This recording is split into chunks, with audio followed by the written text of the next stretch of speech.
The Arizona sun was a merciless hammer, beating down on the cracked, thirsty earth. Jedediah Kane felt its weight in every bone. His horse, Patches, a stoic beast that had carried him across 1,000 miles of bad luck, now limped with a stone bruise that wouldn't heal. Each step was a fresh agony for them both. The buzzards, patient as undertakers, circled high above, dark specks against a bleached blue sky. They knew a losing game when they saw one. Jed's stomach was a hollow, aching knot. The last of his hardtack, a biscuit so tough it could have stopped a bullet, was gone 2 days ago. His canteen sloshed with the last half-pint of lukewarm water, gritty with the taste of the riverbed he'd been following. The river itself was a cruel joke, a wide, sandy scar on the landscape, with only a trickle of life whispering down its center. But it was better than nothing. It was the only thing keeping him from lying down and letting the buzzards have their due. He dismounted, his joints creaking in protest, and led Patches toward the meager stream. As he knelt, cupping his hands to scoop the precious water, a flicker of movement caught his eye. Further down the bank, tucked into the shadow of a sun-bleached boulder, was a small figure. At first, he thought it was a trick of the heat, a mirage born of desperation. But it remained, still and silent. His hand instinctively went to the worn handle of his Colt, a useless reflex since he'd traded the last of his bullets for a pouch of tobacco weeks ago. Caution was a habit that died hard in this land. He moved slowly, his worn boots making soft, crunching sounds in the sand. As he got closer, he saw it was a girl. An Apache girl, no older than 12 or 13, wrapped in a faded blanket. She was alone, impossibly alone in this vast, empty wilderness. She didn't look up as he approached.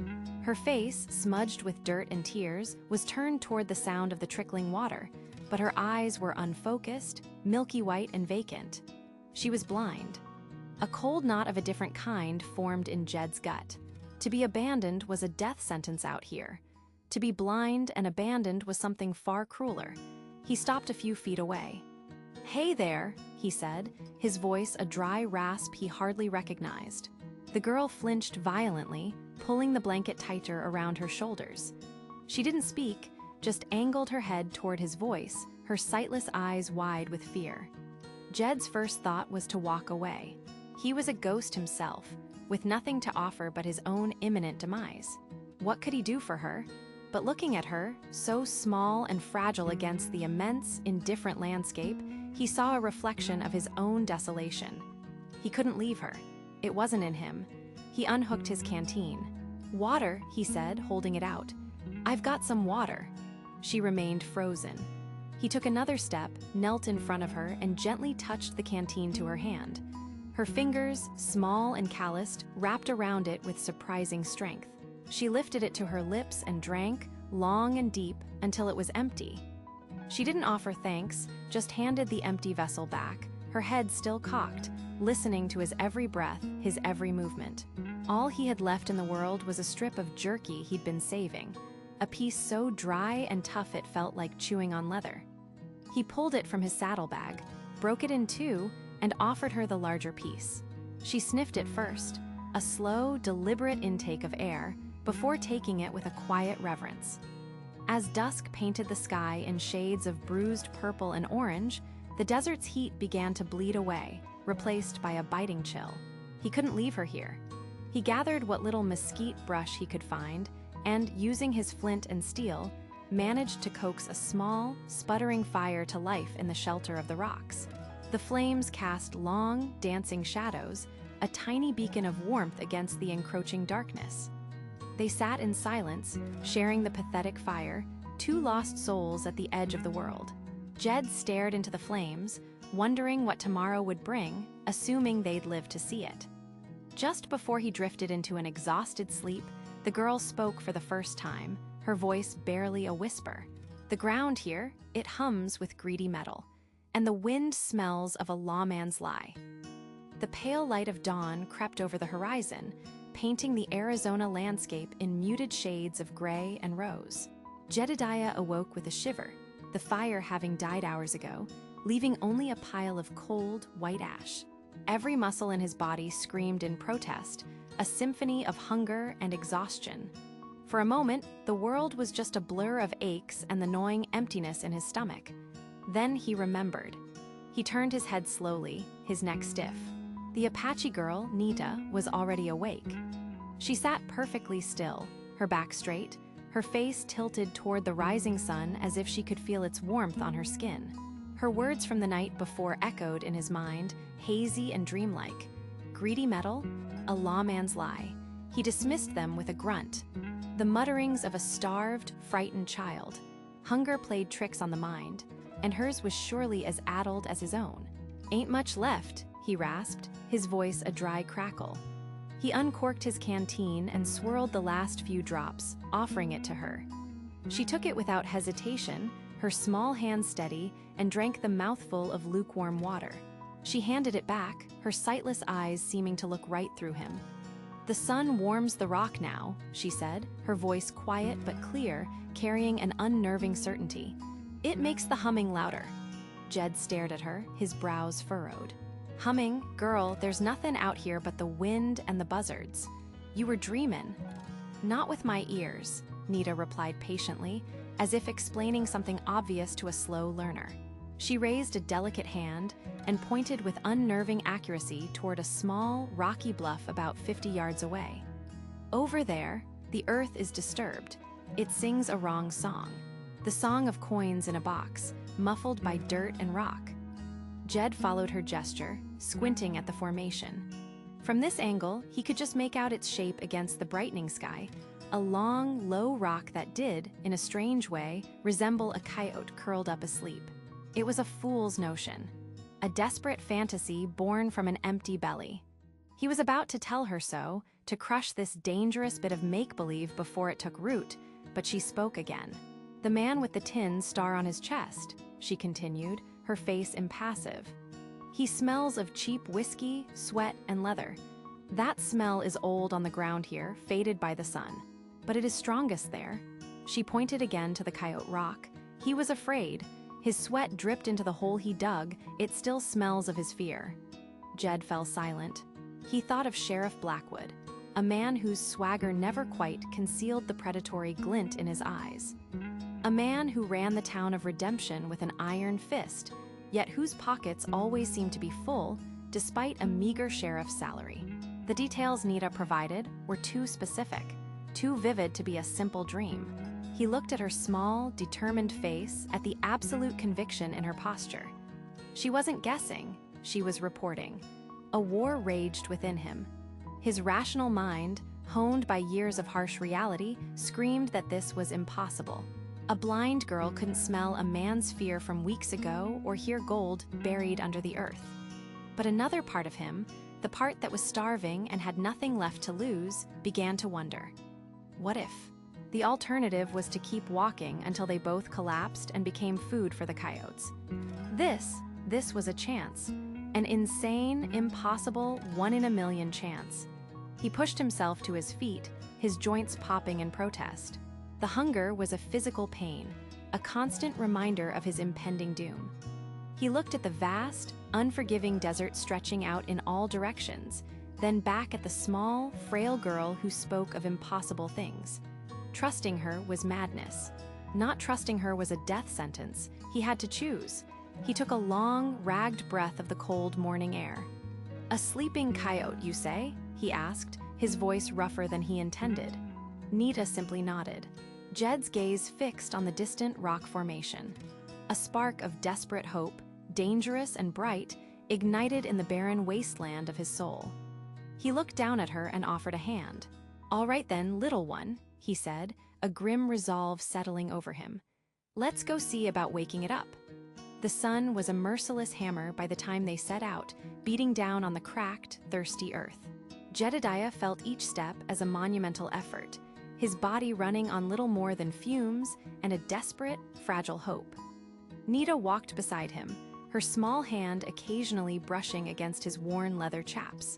She moved with a strange, unnerving confidence, her head tilted as if listening to a conversation no one else could hear. She navigated the treacherous, rock-strewn terrain not with her eyes, but with her feet, feeling the subtle shifts in the ground, the texture of the dirt, the whispers of the wind curling around the sagebrush. "It's just past that ridge," she said, her voice soft but clear above the sound of Jed's labored breathing. "The air changes there. It tastes of iron and old shade." Jed just nodded, saving his breath. His gaze was a constant, nervous dance across the horizon. Every dust devil looked like an approaching rider. Every glint of sun on Micah looked like the flash of a rifle barrel. Sheriff Blackwood wasn't a man known for his forgiving nature. He was a predator who patrolled his territory with an iron fist, and they were walking straight toward his den, guided by the senses of a blind girl. The absurdity of it all would have been laughable if it weren't so terrifying. They crested the ridge, and Jed's heart hammered against his ribs. Below them, nestled in a small, sun-baked wash, was a rock formation. It was uncanny. A large, weathered boulder slumped against a smaller one, perfectly mimicking the shape of a coyote curled up in sleep, its stony snout tucked against its flank. The sight sent a jolt through him, a spark of belief that fought against the years of hard-earned cynicism. She was right. He helped Nita down the slope, his hand on her shoulder. "We're here," he whispered, the words catching in his dry throat. She took a deep breath. "Yes, the smell is stronger. The man's fear is old, but the metal it sings under the coyote's belly." Jed found the spot she indicated, a patch of earth in the sliver of shade cast by the rock. He had no shovel, only his bare hands and a flat, sharp-edged stone he'd picked up along the way. The digging was brutal. The ground was baked hard as brick, and the stone bit into his palms. Sweat poured down his face, stinging his eyes and tasting of salt and dust. Every few minutes, he'd stop, his lungs burning, and scan the empty landscape, his ears straining for the sound of hoofbeats. The silence was immense, broken only by his own ragged gasps and the scraping of stone against earth. Suddenly, he froze, a sound, faint but unmistakable. Horses. He grabbed Nita, pulling her behind the rock, his hand clamped over her mouth. He peered through a crack in the stone. Far in the distance, maybe 2 miles off, 2 riders were silhouetted against the sky, moving slowly along the main trail. Deputies, most likely. Jed's blood ran cold. They were just passing by unaware, but the message was clear. They were on borrowed time. When the riders had vanished, Jed turned back to his work with frantic energy. Fear was a better fuel than hope. He clawed at the dirt, ignoring the pain in his raw, bleeding fingers. He had to know. Deeper and deeper he dug, his nails splintering, the hole growing wider. Then his fingers hit something. It wasn't the dull thud of rock. It was a solid, unyielding object with a colder, smoother feel. A hollow clank echoed in the small hole. His breath hitched. He scraped away the remaining soil with a desperate fervor. There, caked in dirt but undeniably man-made, was the dark, rusted corner of a metal strongbox. It was real. Everything she said, it was all real. He looked up at Nita, who sat perfectly still, a serene expression on her face as if she'd known all along. In that moment, staring from the impossible treasure to the impossible girl, Jedediah Kane felt a terror far deeper than the fear of the sheriff. It was the terror of a world suddenly turned upside down, where the blind could see more than the sighted, and a pauper's life could change with a single, whispered secret. The dull thud of metal on metal echoed in the shallow hole, a sound so final and real it stole the breath from Jedediah's lungs. He dropped his bloody hands to his sides, staring down at the dirt-caked corner of a black strongbox. It was real. The girl, with her sightless eyes, had seen more than he ever could. A wave of dizziness washed over him, a cocktail of exhaustion, hunger, and disbelief. Nita, sensing the shift, crept closer. "The greedy metal," she whispered, her voice barely a rustle of leaves. "It feels cold with secrets." Getting the box out was another battle. It was heavy, wedged tight by rocks and packed earth. Jed used the last of his strength, his muscles screaming as he dug his fingers around the edges, heaving and grunting until it finally broke free with a sucking sound. He collapsed beside it, chest heaving, his heart hammering against his ribs like a trapped bird. It was a simple, sturdy box, bound with iron straps and sealed with a heavy, rusted lock. There was no key. "We can't open it," he rasped, the words tasting of defeat. For a moment, despair threatened to swallow him whole. They had found it, only to be denied by a piece of molded iron. Nita ran her small, delicate fingers over the lock. "The metal is tired here," she murmured, tapping a spot on the hinge. "Weakened by rain and time." Her observations sparked an idea. Jed searched the ground, finding a pointed, heavy rock. It was a crude tool, but it was all he had. He positioned the rock's tip against the hinge Nita had indicated and brought another, flatter stone down on it with all his might. The clang of rock on rock was deafening in the quiet afternoon. A shard of stone flew off, stinging his cheek. He struck it again and again, a frantic rhythm of desperation. The hinge groaned, bent, but held. Sweat poured down his face, mingling with the dirt and grime. Finally, with a screech of tortured metal, the hinge snapped. The lid, no longer secure, popped open an inch. Jed threw the rocks aside and pried it open with his bare hands. The sight inside silenced the world. It was filled with neat stacks of gold coins, eagles and double eagles, gleaming with a warm, buttery light that seemed utterly alien in the dusty wilderness. It was a fortune, more money than he had ever seen or dared to dream of. But nestled between the stacks of gold was something else, a leather-bound ledger. He carefully lifted it out. Its pages were filled with Sheriff Blackwood's precise, sharp handwriting. It wasn't just a record of gold. It was a meticulous account of corruption. Names of local ranchers and businessmen were listed next to dates and sums, with notations like cattle tax or protection. It was a ledger of extortion, a detailed confession of the sheriff's crimes against the very people he was sworn to protect. The gold wasn't just stolen, it was bled from the entire territory. This changed everything. This wasn't just a treasure hunt anymore. The ledger was a death sentence. To possess, it was to possess the means to destroy Blackwood, but it also made them his most immediate and vital threat.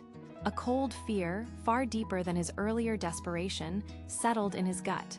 "What is it?" Nita asked, her head tilted as she listened to his ragged breathing. "The paper smells of fear." "It's his whole life, Nita," Jed said, his voice low. "His whole crooked life, written down." He looked from the gold to the book, then to the girl. Taking the gold would make them thieves. Taking the book would make them targets. But leaving it meant Blackwood would continue to terrorize the territory. His choice was clear, but no less terrifying. He couldn't carry all the gold. It was too heavy, too conspicuous. He made a swift decision. He stuffed the ledger deep inside his shirt, the leather cool against his skin. Then, he filled his saddlebags with as many coins as he dared, distributing the weight so it wouldn't look too unnatural. The rest he left in the box. With a final, agonizing effort, he pushed the strongbox back into the hole, covering it with dirt and rocks, doing his best to make it look undisturbed. They had to disappear, and fast. The setting sun cast long, menacing shadows across the landscape, and every one of them looked like the sheriff. The weight of the gold coins in Jedediah's saddlebag was a dull, heavy anchor, but the ledger felt like a burning coal against his back. Every shadow seemed to stretch into the shape of a man. Every gust of wind sounded like a pursuing horse. They moved under the sparse light of a crescent moon, sticking to the broken, uneven ground of the Badlands, where their tracks would be harder to follow. Jed led his weary horse, Daisy, by the reins, while Nita walked silently beside him, one hand resting lightly on the coarse fabric of his shirt. Her calm was an unsettling contrast to the frantic pounding in his own chest. He had bought a few supplies in a tiny, one-street settlement miles from Harmony Creek. A place so small it didn't even have a name, just a dusty general store and a trough. He'd used a single gold coin, an act that felt like firing a signal flare. The storekeeper's eyes had widened, his gaze lingering on Jed's worn clothes and haggard face. The questions were unspoken, but loud. "Where does a man like you get a coin like that?" They hadn't stayed a moment longer than necessary. Now, 2 days later, their water was low again, and the hardtack was tasteless dust in their mouths. The initial thrill of their discovery had evaporated, leaving only a cold, persistent fear. They were no longer just poor, they were hunted. Jedediah, Nita's voice was a soft whisper, yet it cut through the chirping of crickets like a knife. He stopped instantly, his hand moving instinctively toward the worn grip of his pistol. "What is it?" he breathed, scanning the moonlit rocks around them. "The ground is trembling," she said, her head tilted. "It is not the earth's own heartbeat. It's iron, many horses coming fast." Jed strained his ears, hearing nothing but the wind whistling through a nearby canyon. He wanted to doubt her, to dismiss it as exhaustion playing tricks, but he had learned his lesson. He trusted her senses more than his own. He pulled her and the horse behind a large cluster of boulders, his heart hammering against his ribs. A minute passed, then another. Just as he began to wonder if she'd been mistaken, he heard it, the faint, rhythmic thud of hoofbeats growing steadily louder. They were riding hard, not sparing their mounts. "They know," he muttered, a cold dread washing over him. The posse was already out. Blackwood was wasting no time. The terrain offered little cover. They were exposed.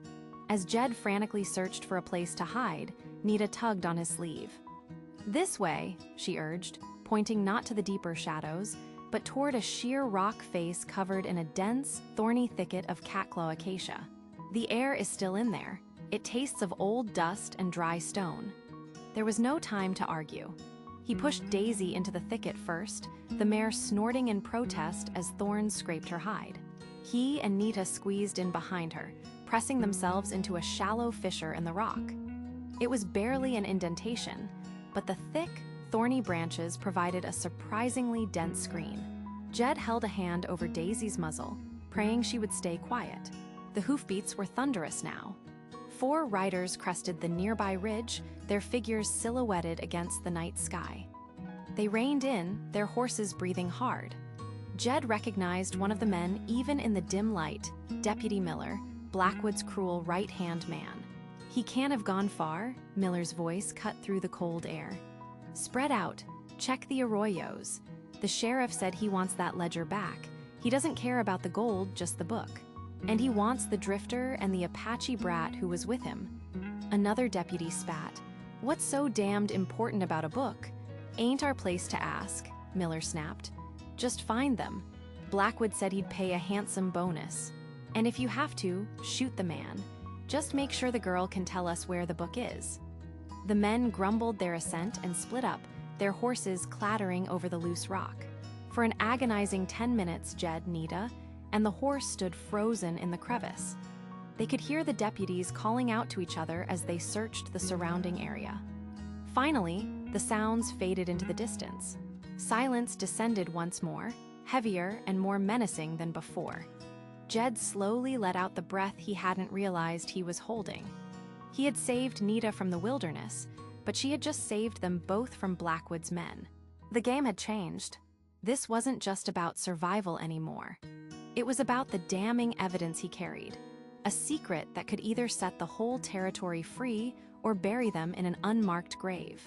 The last echo of the hoofbeats dissolved into the vast desert silence. For a long moment, Jedediah remained frozen in the crevice, his body pressed against the cool stone, his heart hammering a frantic rhythm against his ribs. He slowly let out a breath he didn't realize he'd been holding, the dusty air scraping his throat. He turned to Nita. She was perfectly still, her head cocked slightly, a portrait of intense concentration.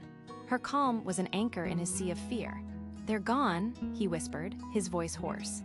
Nita nodded slowly, her focus shifting from the world outside back to their confined space. "For now," she said, her voice soft but clear.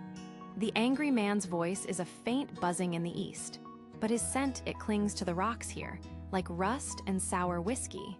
Jed shuddered, the description too vivid. Deputy Miller's words echoed in his mind. He wants the girl alive. He pulled the ledger from inside his worn cotton shirt. The leather cover felt unnaturally heavy, as if weighted with the lives and secrets it contained. "Blackwood," he said, the name tasting like poison. "That's his name. He doesn't just want the gold, Nita. He wants this book, and he wants you." The truth of it settled over him, cold and sharp. They couldn't just keep running. The Badlands were unforgiving, and Blackwood's reach was long. Scrambling from one hiding place to the next wasn't a plan. It was a slow-motion surrender. Every sunrise would bring a new chance for Blackwood's men to find them. They had one weapon, one piece of leverage in this impossible fight, and he was holding it in his hands. "We can't outrun him," Jed said, thinking aloud. The narrow strip of sky visible above was deepening from orange to a bruised purple. "Running is just a slower way to die out here. We need help. Real help. From someone Sheriff Blackwood can't buy or bully." Nita turned her face toward him, her sightless eyes seeming to search his for an answer. "Where do we find such a person?" Jed's mind raced. Harmony Creek was Blackwood's domain. Every other small settlement within a week's ride was likely under his thumb, too. They needed to go somewhere bigger, somewhere the law wasn't just one man's twisted will. A place with federal authority. "Prescott," he said, the word hanging in the twilight air. "It's the territorial capital. It has to have a U.S. Marshal, or a newspaper editor. Someone with enough courage to print the truth." It was a desperate gamble, a 100-mile journey on foot through hostile territory. But it was better than waiting for a noose. "It's a long walk," he admitted, his gaze meeting hers. "A hard one. We'll need supplies. More water, food that'll last, a blanket for these cold nights." He thought of the small handful of gold coins tucked in his pocket. Enough to buy their survival, but also enough to sign their death warrant if they were seen spending it. "We can't just walk into a town looking like this. We'd have a posse on us before we even reached the general store." The plan began to form, a fragile path through the darkness. "We'll travel by night," he decided. "The stars will guide us north. We'll rest during the heat of the day, find cover. There are small, isolated trading posts along the way. If we're careful, we can buy what we need without anyone asking questions." As true darkness fell, blanketing the desert in a cool, silent shroud, Jed helped Nita climb out of the crevice. The air was crisp, and the sky was a spray of brilliant, indifferent stars. He handed her a near-empty canteen. "Take a drink. We have a long night ahead." She took it, and after a small sip, she reached out, her small hand finding his with unerring accuracy. Her grip was firm, a silent testament of her trust. "The moon is bright tonight," she said, lifting her face to the sky as if she could feel its pale light on her skin. "The ground is cool. It is a good night to walk." Jed held her hand, the ledger a solid weight against his chest. A new resolve settled in him, pushing back the edges of fear. They were no longer just running from something. They were moving toward something. A sliver of hope named Prescott. Together, they took their first steps into the vast, dark wilderness, their shared journey just beginning. The city of Prescott was a jarring assault on the senses after weeks in the stark silence of the desert. The rumble of wagon wheels on the hard-packed streets, the cacophony of voices haggling and laughing, and the thick smell of sawdust, horse manure, and cooking food hung heavy in the air. For Jed, it was overwhelming. For Nita, it was a tidal wave. She held tight to his arm, her head slightly bowed as she tried to filter the flood of new information her senses were gathering.